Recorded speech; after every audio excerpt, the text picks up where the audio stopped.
అందరికీ నమస్కారం. Welcome back. నమస్కారం రాజేష్ గారు. నమస్కారం.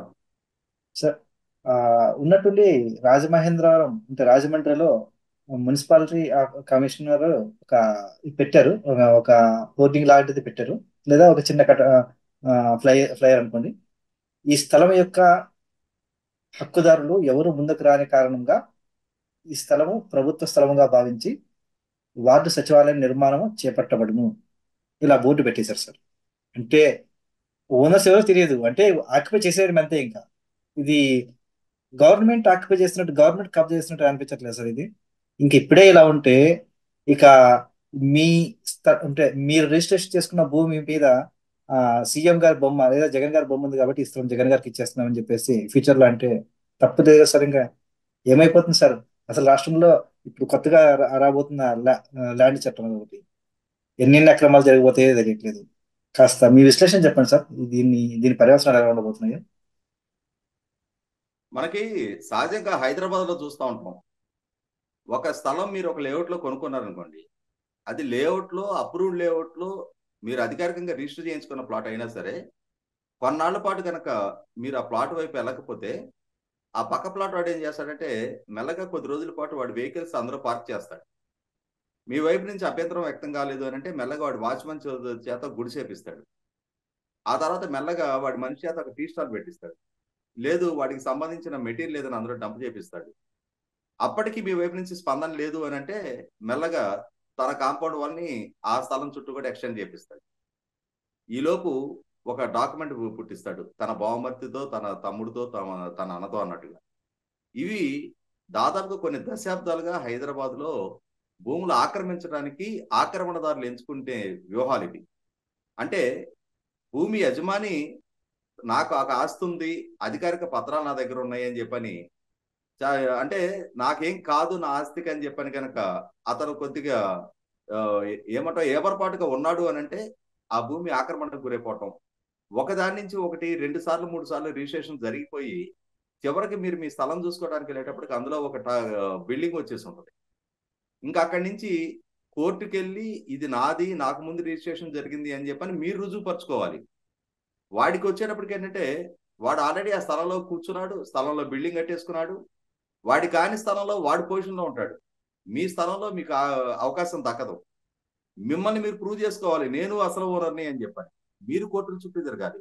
అంటే ఇక్కడ ఏమవుతుంది, నమిలినాడు కంటే మింగినాడు మేలు అని చెప్పని, మీరు నా స్థలమే కదా అని చెప్పి, నా దగ్గర డాక్యుమెంట్ ఉంది కదా అని చెప్పని మీరు నింపాదిగా ఉన్నారు, వాడు ఆక్రమించేసుకొని వాడి పొజిషన్లో కూర్చొని ఉన్నాడు, వాడు మింగేసి ఉన్నాడు కాబట్టి వాడికి అడ్వాంటేజ్. అట్లాగే ఆంధ్రప్రదేశ్ రాష్ట్రంలో వచ్చేప్పటికి అక్కడ మనకి వివాదం ప్రైవేట్ వ్యక్తులతో కాబట్టి వ్యవస్థలను అప్రోచ్ అవుతాం. ఇక్కడ ఆంధ్రప్రదేశ్ రాష్ట్రంలో సృష్టింపబడుతున్న వివాదం వచ్చేప్పటికి ప్రభుత్వమే వివాదం సృష్టిస్తుంది. ఇప్పుడు ప్రభుత్వానికి ఆ స్థలం యజమాని ఎవరో క్లెయిమ్ చేసుకోలేదు, వాస్తవమే. అది ప్రభుత్వ ఆస్తి అని చెప్పని ప్రభుత్వం దగ్గర ఏమైనా ఆధారాలు ఉన్నాయా? ఉంటే డైరెక్ట్ గా ఇది ప్రభుత్వ భూమి అని చెప్పని బోర్డు పెట్టొచ్చు కదా. ఈ భూమి యజమాని ఎవరో క్లెయిమ్ చేసుకోలేదు అని అంటే వాళ్ళు ఏ విదేశాలను ఉండుండొచ్చు, వాళ్ళ పిల్లలు ఎక్కడ వేరే రాష్ట్రాల్లో ఉద్యోగాలు చేస్తా ఉండుండొచ్చు. వాళ్ళు ప్రతిరోజు వచ్చి చూసుకోవటం కుదరదు కదా. మీరు వాళ్ళు విన్నారు, ఇక్కడ ప్రభుత్వం ఉంది, వ్యవస్థలు ఉన్నాయి, మా ఆస్తులకు రక్షణ ఉంటుందన్న భావనలో ఉంటారు. అంతేగాని ప్రభుత్వమే రక్షించాల్సిన వ్యవస్థలు ఇవాళ భక్షించడానికి సిద్ధపడుతుంటే, ఇవాళ ప్రైవేట్ వ్యక్తులకు సంబంధించిన భూమి మీరు ల్యాండ్ అక్విజిషన్ నోటీస్ ఏమని ఇచ్చారా వాళ్ళకి? ఆ కుటుంబ సభ్యులు ఎవరు ఐడెంటిఫై చేయడానికి మీ దగ్గర రెవెన్యూ రికార్డ్స్ లేవా? సర్వే నెంబర్ లేవా? అది ఏ సర్వే నెంబర్లోకి వస్తుంది, దాని యజమానులు ఎవరు అనేది రెవెన్యూ రికార్డు రిఫ్లెక్ట్ అవ్వదా? అన్ని సాధ్యమే. కానీ ఏంటంటే ఆ ప్రభుత్వంలో కానీ, ప్రభుత్వంలో అక్కడ స్థానికంగా ఉన్న కౌన్సిలరో ఎవడికో ఆ స్థలం మీద కన్నుంది. ఆ కన్నుండి ప్రభుత్వం చేత ఒక ఫ్లెక్సీ ఇట్లా పెట్టిస్తే, ఒక నోటీస్ బోర్డు పెట్టిస్తే, ఆ యజమానులు ఎవరో వాళ్ళు అప్పుడు చురుకుముట్టి పరిగెత్తుకుంటూ వస్తారు. ఏముందయ్యా ప్రభుత్వం తీసేసుకోబోతుంది, మరి అది కాపాడాలంటే మరి నా సంగతి ఏంటో చెప్పు అని చెప్పని ఒక పంచాయతీ చేసుకోవడానికి వీలవుద్ది.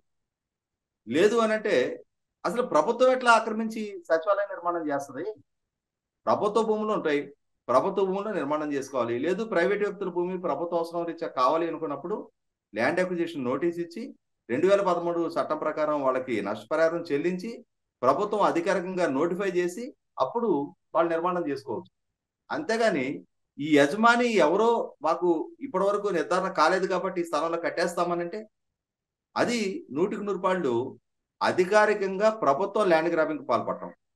మనం ల్యాండ్ గ్రాబింగ్ కోర్టులకు వెళ్ళి భూమి ఆక్రమణదారుల మీద కేసులు ఫైల్ చేస్తూ ఉంటాం. ఇప్పుడు ప్రభుత్వమే ల్యాండ్ గ్రాబర్ అని చెప్పని కేసు ఫైల్ చేయాలన్నమాట. కనీసం ప్రభుత్వానికి ఒక ప్రాంతం పట్ల అవసరం ఉంది అనుకున్నప్పుడు రెవెన్యూ రికార్డు మీద ద్వారా వాళ్ళని కాంటాక్ట్ చేయొచ్చు. ఆ రెవెన్యూ రికార్డులో వాళ్ళ అడ్రస్లు ఉంటాయి. ఆ అడ్రస్ ని పట్టుకొని వాళ్ళని వెతుకులాడొచ్చు ఎవరు అనేది. మాకు ఈ స్థలం అవసరం ఉంది, ప్రభుత్వానికి సేకరించాలి అనుకుంటున్నాం, మీరు మీకు మీరు స్వచ్ఛందంగా సేకరణకు సహకరిస్తారా, లేదు ప్రభుత్వం అధికారికంగా బలవంతపు సేకరణ చేయాలా అని చెప్పని ప్రభుత్వం నెగోషియేట్ చేసుకోవచ్చు. కానీ ఆ స్థలం తప్పిస్తే ప్రభుత్వానికి ఇక స్థలం దొరకదా? 100% దీంట్లో రాజకీయ నాయకుల ఇన్వాల్వ్మెంట్ ఉంటుంది. వాళ్ళ ప్రైవేట్ పంచాయతీల కోసం, వాళ్ళ ప్రైవేట్ సెటిల్మెంట్ల కోసం ఇటువంటి అంటే ప్రజలకు సంబంధించిన ఆస్తుల మీద కన్నేయడం. అలాగే ప్రభుత్వం వైపు నుంచి కూడా మనకి ఈ మధ్య కనిపిస్తుంది కదా, ల్యాండ్ టైటిలింగ్ యాక్ట్ తీసుకొచ్చి ఇవాళ కోర్టుకే వెళ్ళటానికి వీల్లేదు, కోర్టులు విచారణ జరపడానికి వీల్లేదు అని చెప్పని చట్ట సవరణకు పాల్పడటం. అంతకుముందు రిజిస్ట్రేషన్ విధానాల్లో తీసుకొచ్చిన మార్పులు, గ్రామ సచివాలయాలు రిజిస్ట్రేషన్ జరగటం, గ్రామ సచివాలయాలు రిజిస్ట్రేషన్ జరగటమే కాదు, ఆఖరికి ఒరిజినల్ డాక్యుమెంట్ కూడా భూమి యజమానికి దక్కదు. జిరాక్స్ కాపీ ఇస్తారు, ఒరిజినల్ రికార్డు అసలు ఒరిజినల్ రికార్డు అనేది ఉండదు. సాఫ్ట్ కాపీ ప్రభుత్వ సర్వర్లో నిక్షిప్తం అయి ఉంటుంది. యజమానికి ఎప్పుడు అవసరమైనా సరే ఒక జిరాక్స్ కాపీ ఇస్తారు. జిరాక్స్ కాపీ ఏ రకంగా అధికారిక డాక్యుమెంట్ అవుద్ది?